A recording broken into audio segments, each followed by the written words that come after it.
Nathan from Simplicity Group, so good to have you back. Last time we got together, it was during NAILBA Engaged. You did keep to your promise about joining us again to talk about new products, or as this segment is defined, solutions. So new solutions, what's going on at Simplicity Group since we've last chatted? Yeah, Dan, thanks again for having us, man. We always appreciate the partnership. Great segue into what we're doing at Simplicity Group, Dan. I think you hit it.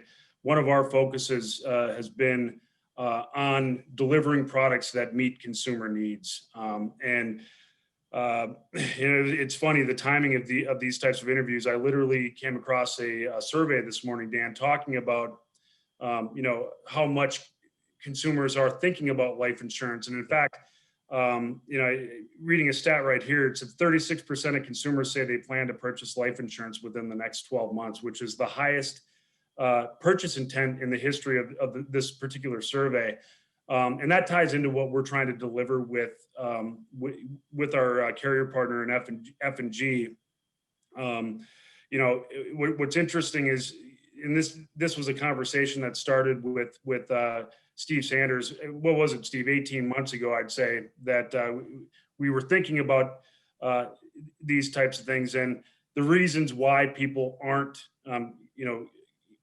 buying life insurance. And I think part of it is it's too difficult to purchase, but then also looking at why certain agents aren't selling life insurance. And I don't want to impact my client relationship. So we looked at all those things. We looked at how much people were looking at the need for what we do. And Dan, I think we're very focused in the accumulation IUL space, right? Selling that supplemental retirement income story.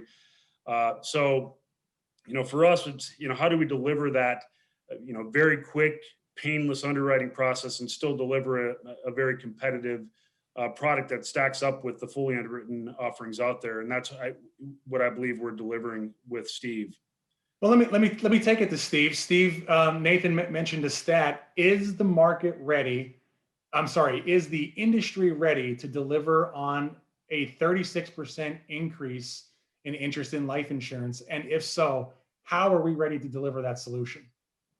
Yeah, thank you, Dan. I think that's very interesting the way you put that, right? Are we ready to meet that need? It's always interesting and easy for us to say a third of the population is ready to buy insurance and we've got the product, so bring it on, right? And I think the real question is, are we really ready to meet the need? And from my perspective, I would say generally we have not been ready for that. And that is because what today's consumer is used to and demands in terms of purchasing really any product, we have not been able to align with that yet, right? You think about what I'd call the Amazon effect, right? It is as a consumer, we now believe we should be able to find anything we want with one click of a button and have it show up at our doorstep tomorrow.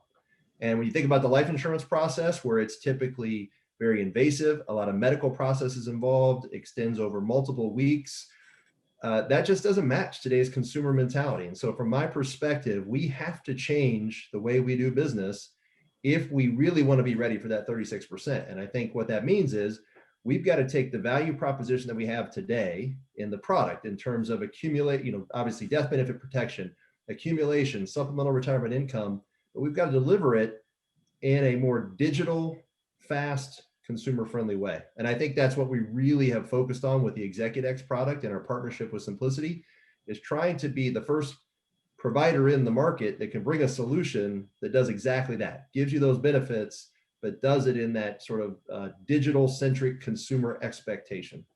Steve, you bring up a good point, though. You mentioned the Amazon reference, where it's 3 clicks, you're in and you're out. And next thing you know, you're on a Zoom call, your dog is barking, and the delivery's at your door. I joke, but the big challenge is underwriting. That is the part that many consumers do not realize can take some time. So how are you delivering this solution as it relates to underwriting? Can you all feel free to weigh in on that? Or Steve, since you're the carrier spokesperson here, tell us how what underwriting magic you're performing here.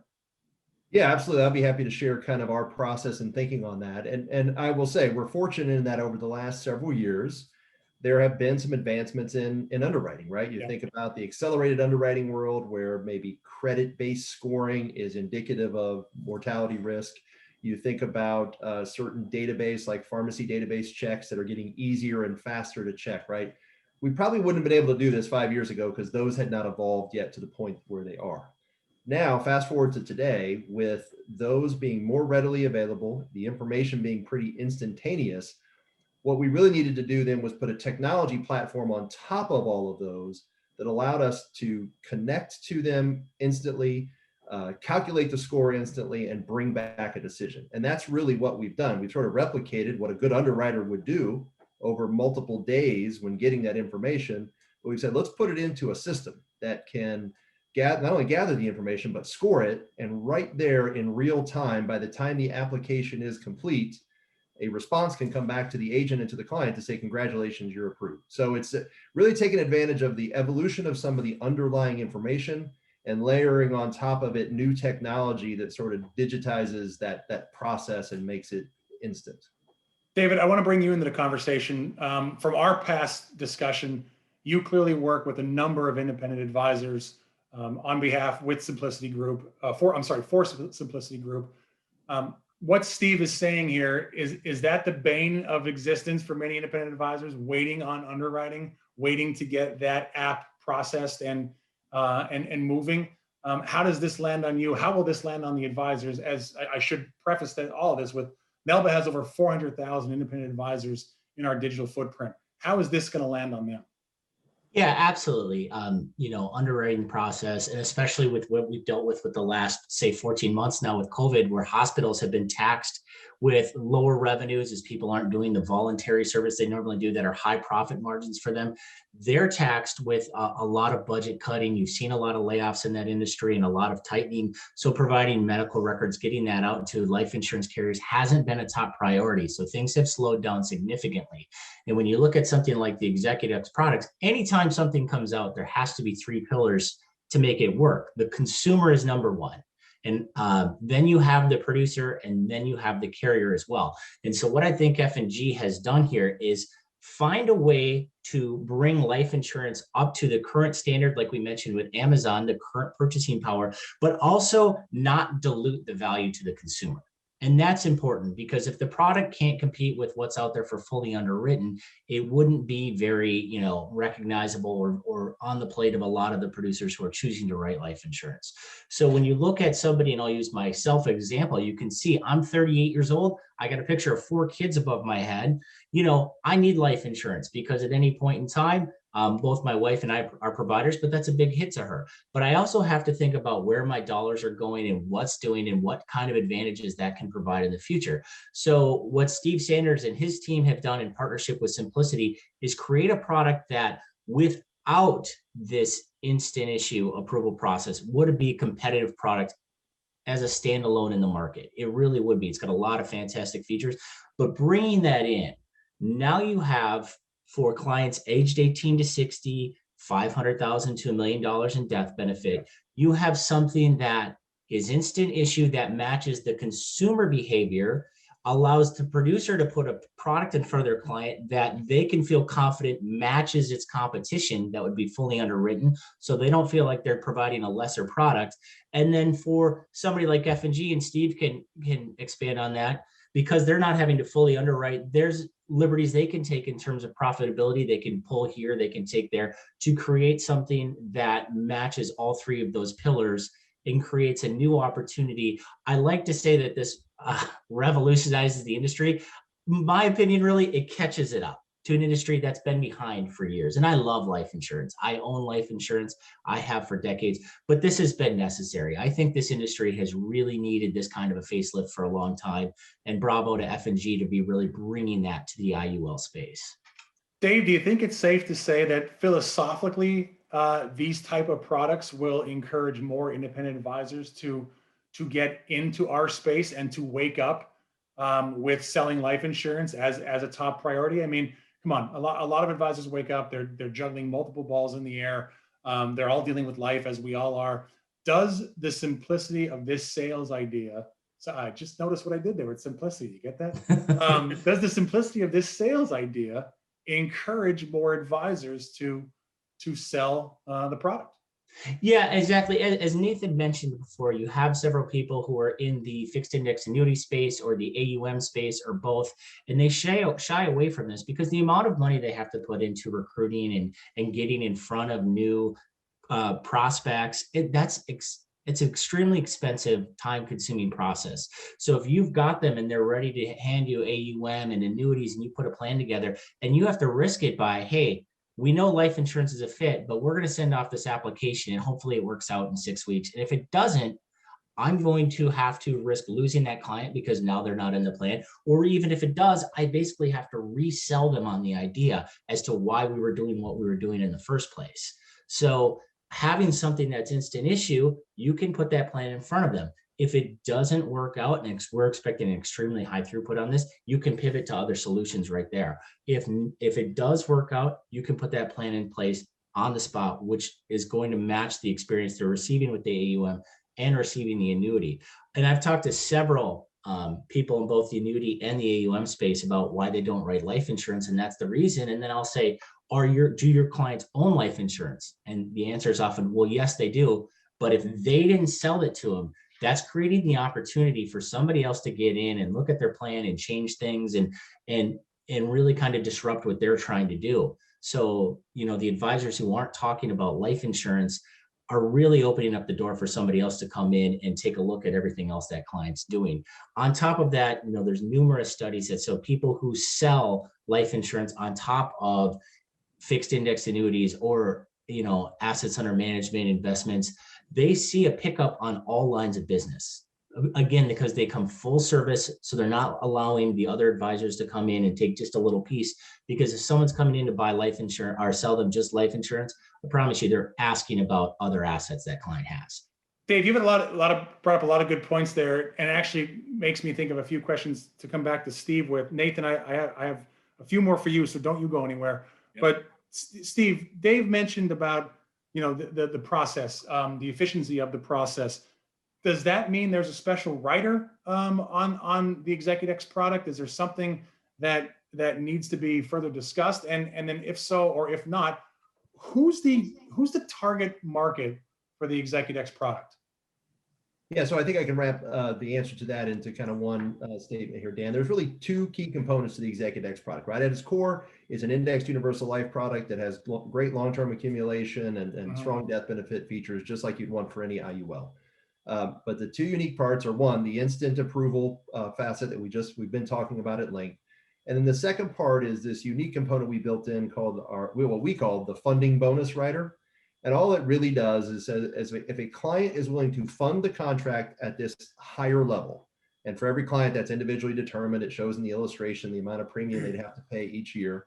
If they're willing to fund it at that level, we'll pay additional fixed bonuses on top of their index crediting within the policy. So what that does is, of course, when you're doing a simplified issue product, you've got a little extra mortality built in there, just mortality costs because of the potential underwriting risk. You offset that, though, with the extra bonuses. And so that's how you get long-term instant issue product with terrific long-term performance, is by bringing in that funding bonus rider. So what does that mean towards the target client? I think Dave mentioned it earlier. The face amounts on this policy are between $500,000 and $1 million. You figure you got to fund it pretty well, right, to maximize the performance. So where Nathan and I and the rest of the Simplicity leadership team have really focused in on it is kind of that younger to mid-tier executive level, right? Or some people refer to them as the Henrys. High earner but not rich yet. Maybe not the high net worth, but they're affluent. And they've got plans. Maybe they're maxing out their 401k contribution potential. They're already phased out of Roth IRA opportunities, and they're looking for opportunities to not only protect their family, but to put money away in a tax advantaged way for the future. And they've got the wherewithal to put $10, $12, $15, $20,000 a year into a product like this. That is the target market. Frankly, I think that is a target rich market, and exactly what I think a lot of advisors are going after anyway. So it's not really a stretch, but I do think that's where we'll be well positioned with the ExecuTX product. Well, it's well positioned for the brokerage community, but Nathan, speaking of the brokerage community, how does Execudex impact the broker dealer, the banks, the financial institution? I mean, we all know there's no such thing as a traditional BGA anymore. Some are essentially the back office for some of these clients that I mentioned. But what's the impact, especially on the broker dealer and the financial institutions? Well, I think, Dan, we already covered some of that in Yep. Dave's comments, and it's just, again, distribution reach. When you look at the bank channel, we do a lot of business in the banks and broker dealer channel. And again, generally they're looking for something more transactional. So if you look at bank channel, for example, on the life insurance side, historically, you see a lot of single pay, simplified issue type products sold there. We've gotten a lot of traction just in our initial discussions on this product with our credit union and bank customers on this supplemental retirement income strategy. Again, it's a strategy that I think the typical banker or the registered rep would shy away from because they view it as too complicated. And that's something that, both on the product side, but also in our educational events that we focus on, providing that education for the registered reps and bankers in these credit unions. So I do think it's going to provide a much better fit for that distribution than a traditional fully underwritten IUL would have in that space. Well, I want to offer my kudos to the F&G team, the Simplicity Group team. The number one feedback we receive from independent advisors is that we can't just reprice and relabel existing products. We have to come up with products that are not only easy to sell for the advisor, but easy for the consumer to understand. So it sounds like Execudex is accomplishing exactly that. Nathan, one final point for you. So talk a little bit about Simplicity Group. Am I allowed to say the largest financial distributor? Is that an official tagline now? Or of course, I'm saying it tongue in cheek, and I mean nothing but the best of congrats. But can you talk a little bit about that? That's a hell of a successful point to reach. Yeah, absolutely, Dan. Thanks for looping back on that. If you look at what we're doing in the space, I mean, we want to be viewed as the one-stop shop for essentially any type of advisor. So if you look at like our overall offering, we're obviously very prevalent in the FIA space, in the IUL space. We've also got a owned RIA, but taking it a step further, I think this, Dan, we're very active in the M&A space, acquiring other brokerage firms around the industry. I think we just closed on our 20th acquisition there. And I think that one of the misnomers out there is that we're only purchasing firms as a form of succession, where it's somebody retiring, somebody who's getting out of the business. We actually have quite a lot of activity where you have a younger owner who's just looking for a capital infusion to help grow their business. So, I think that's another angle to be viewed out there. But, in terms of where we're going, we're going to continue to be focused on proprietary products, proprietary offerings. And then I think one of the major benefits of what we're doing in the M&A space is it allows us to leverage best practices that the various firms have used and bring them all back to our both our agent and consumer end user. So just a lot of exciting things going on. And again, we have aspirations to be the biggest and best in bringing education to both our advisors and their end user consumer clients. Well, you're certainly on your way, and if you are already there, there'll be plenty nipping at your heels along the way. And I do want to point out that there's always a misunderstanding of M&A in the brokerage space, and I learned from reading more about Simplicity Group and interacting with you guys that this is not a golden parachute M&A. This is for agencies that have reached a certain ceiling and they're looking to do more because scale wins out.